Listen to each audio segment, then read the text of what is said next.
අයිබෝන් හැමෝටම සුබ දවසක්.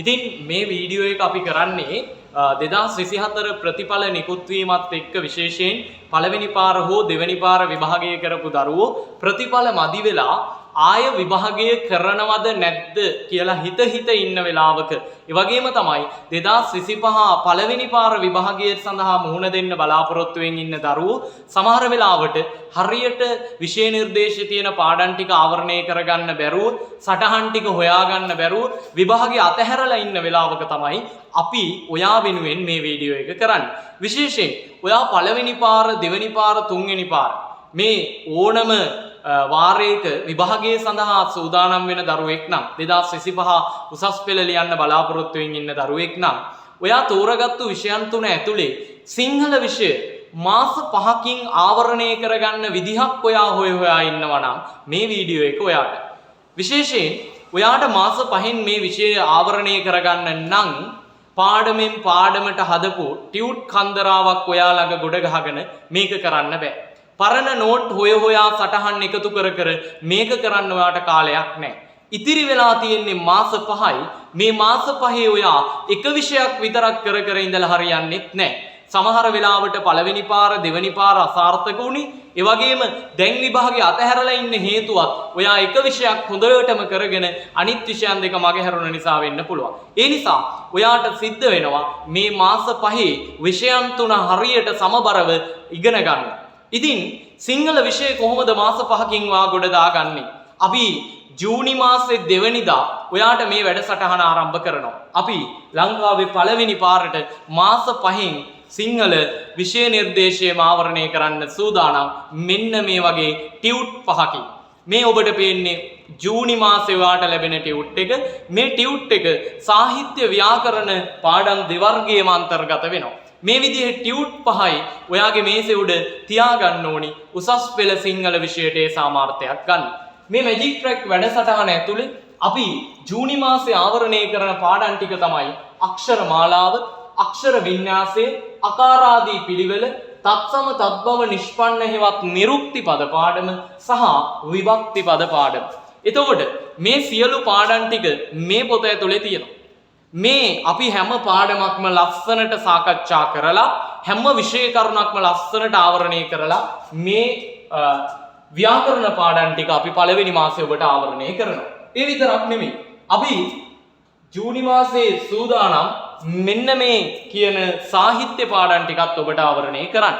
ඔබ දන්නවා ඔබ අනිවාර්යෙන් ජාතක කතා පොතෙන් එන ඡේදගත ප්‍රශ්නයක් අවස්ථා සම්බන්ධ විචාර ඔබ ලියන්න ඕනි. එතකොට ඔබට ඒ වෙනුවෙන් මේ නිබන්ධනය තුල අපි ඒ පාඩම අපිට විශේෂ විච්ච ක්‍රමයකට අපි පුරාතන ගද්‍ය පාඩම් සාකච්ඡා කරනවා. බලන්න හැම ඡේදයකම හිස්තැන් අපි තියලා තියෙනවා. ඒකට හේතුව තමයි ඔබ කිසිම සටහනක් කියවනවා වෙනුවට ඔබ පන්තිය තුල රැඳී සිටමින් මාත් එක්ක ලස්සනට වචනයක් ගානේ අධ්‍යයනය කරමින් පුරා ජාතක කතා දෙකම ඒ කියන්නේ චුල්ල දනුත්තර ජාතකය සහ චන්දකින්නර ජාතකය ඔබට අපි වචනයක් ගානේ ඡේදයක් ගානේ සාකච්ඡා කරලා ඔබව විචාරයක් ලියන්න අවස්ථා සම්බන්ධයේ ටික ඡේදගත ප්‍රශ්න ලියන්න හැකියාව ලැබෙන විදිහට ඔබ ගොඩනගනවා. ඊට පස්සේ පුරාතන ගද්‍ය සාහිත්‍ය විකාශය ගැන අපි මේ මාසේ සාකච්ඡා කරනවා. ඒ වගේම තමයි මෙන්න මේ ජාතක කතා පොත ලියවිච්ච කුරුණෑගල අවධිය ගැන අපි මේ මාසේ සාකච්ඡා කරන්න බලාපොරොත්තු වෙමින් ඉන්නවා. ඒ වගේම තමයි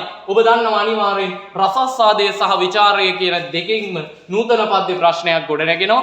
අනිවාර්යෙන් ඔබ රසාස්වාද ප්‍රශ්නය ලිවිය යුතුයි. විචාරය ඔබ තෝරා ගන්නවා නම් ලියන්න පුළුවන්.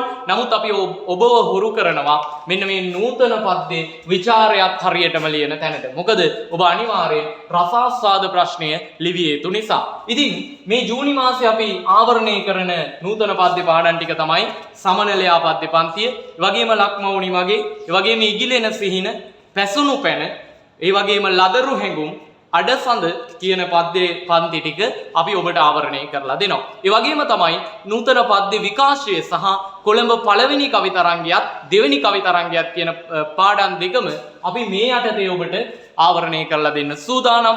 ජූනි මාසේ 2 වෙනිදා පටන් ගන්න මේ මාස 5න් එකක් සිංහල වැඩසටහන තුල. ඉතින් දැන් ඔබට කවද්ද මේ පන්තිය තියෙන්නේ? ඔබේ කාලසටහන තමයි මේ පළවෙනි මාසේ කාලසටහන. ඒ කියන්නේ ජූනි මාසේ දෙවනිදා ඉඳලා මේ ඔබට තියෙන කාලසටහන. අපි මේක ඊගාව මාසේ කාලසටහන තව වැඩි කරනවා.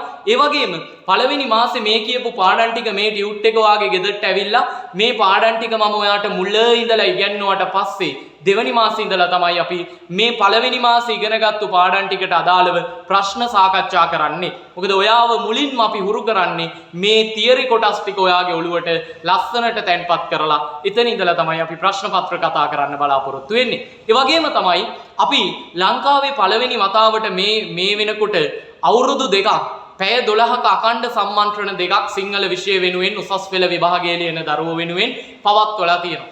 මෙවර අපි මේ වැඩසටහන මේ කියන මැජික් ට්‍රැක් වැඩසටහනට සමගාමීව වෙනස් කරනවා හැම මාසයකම අවසාන සතිය. ඒ කියන්නේ ජූනි මාසයේ අවසාන සතියේ ජූනි මාසයේ පුරාවටම ඔබ ඉගෙනගත්තු සාහිත්‍ය ව්‍යාකරණ සියලු පාඩම් ටික එක්කාසු කරලා අපි ප්‍රශ්න පත්‍රයක් හරහා අපි සාකච්ඡා කරනවා. මේ මාසේ පුරාවටම කතා කරපු පාඩම් ටික නැවත මතක් කිරීමක් අපි කරනවා. ඒක උදේ 6 හවස 6 ඉඳලා උදේ 6 දක්වා අඛණ්ඩ පැය 12ක සම්මන්ත්‍රණයක් ඔබට හැම මාසයක් අවසානයේම අපි පවත්වලා මේ මාසේ පුරාවටම සාකච්ඡා කරපු විෂය කරුණු නැවත මතක් කරලා දෙනවා. එතකොට ඔය වැඩසටහන ඇතුලේ ඔබට මේ ජූනි මාසේ සතියට පැය 14ක් සඳුදා උදේ 8 ඉඳලා 3 වෙනකම් අඟහරුවාදා උදේ 8 ඉඳලා 3 වෙනකම් අපි මේ පන්තිය පවත්වනවා.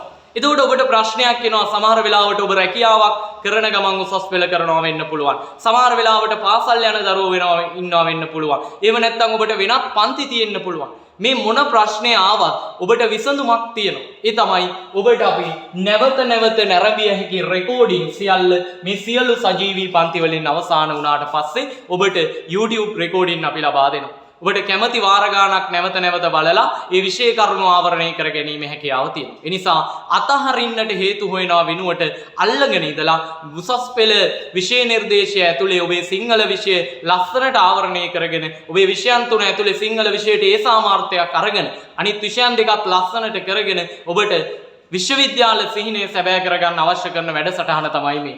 ඉතින් මෙන්න මේ පන්තිත් එක්ක කොහොමද ඔයා එකතු වෙන්නේ? නැත්නම් මේ මැජික් ට්‍රැක් පාඨමාලාවත් එක්ක ඔයා කොහොමද එකතු වෙන්නේ? ඔයාට පුළුවන් 076යි 406යි 99යි 31 කියන නම්බරයට WhatsApp පණිවිඩයක් එවන්න වාගේ 9යි පාසලයි 2025 A level කියලා. ඉතින් ඒ හරහා ඔබට පුළුවන් විස්තර ඉල්ලගෙන ජූනි මාසේ 2 වෙනිදා ඒ කියන්නේ සඳුදා ඉඳලා මේ මාස පහෙන් එකක් ගන්න වැඩසටහනත් එක්ක එකතු වෙන්න. ඒ නිසා අපි ආරාධනා කරනවා ඔයා පළවෙනි පාර වේවා, දෙවෙනි පාර වේවා, තුන්වෙනි පාර වේවා හරි පාරෙන් කැම්පස් යන්න. ඔයාගේ සිංහල විෂයේ සාමාර්ථයක් ගන්න ටියුට් පහෙන් විෂය නිර්දේශය ආවරණය කරන මෙන්න මේ මැජික් ට්‍රැක් වැඩසටහනත් එක්ක එකතු වෙන්න කියලා.